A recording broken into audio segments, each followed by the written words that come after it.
Hello Chicks on Fire! Welcome to another session of your mental vitamins. Today I'd like to discuss with you about hitting the wall of resistance towards change and then 5 ways to take control. Many times, as you most likely know, when you're doing a personal development program, when you're working on a path of changing, you'll hit a certain point where it starts to feel a bit uncomfortable, it feels awkward, or you really feel like you're not getting any results. And in addition, in this world of being conditioned towards immediate gratification in the pill-popping microwave popcorn type of society that we've grown up in, we automatically desire immediate gratification.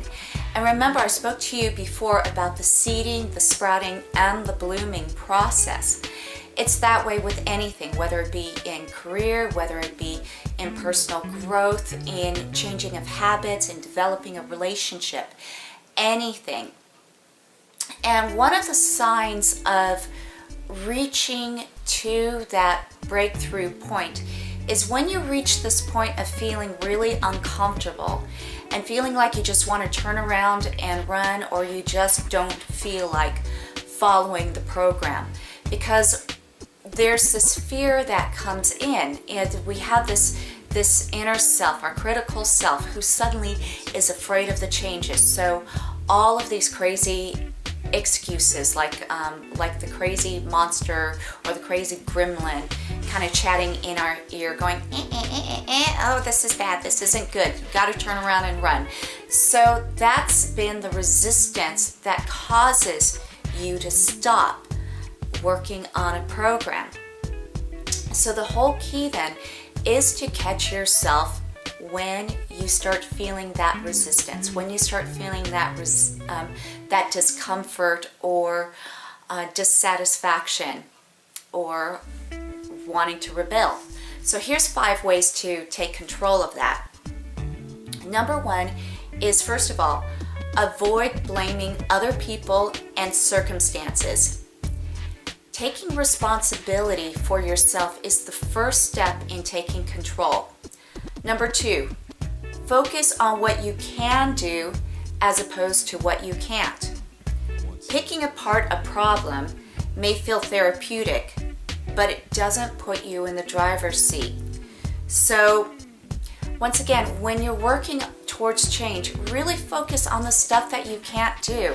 And many times the things that cause us resistance is we're really focusing on the things that we can't. So number 3, get started on something.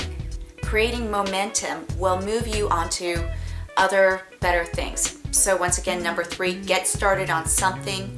Creating momentum will move you onto other better things.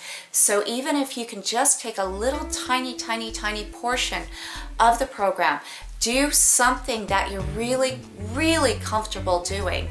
And once you get good at that, that's going to move you to the next thing to get comfortable with doing. Number 4, get creative. Look for alternative ways of solving the problem. If what you're doing doesn't seem to be working for you, just get creative. Think outside of the box. You don't need to stick to every single little detail of what's written down. The main thing, it's all about what your subconscious, what you are going to be comfortable with doing. And number 5, rather than looking for a catch-all solution, think of a number of smaller steps which will contribute and act on them. So in other words, instead of thinking of such as this program or a job or a book or something as the one big solution that's instantly going to change your life, break it down into smaller parts.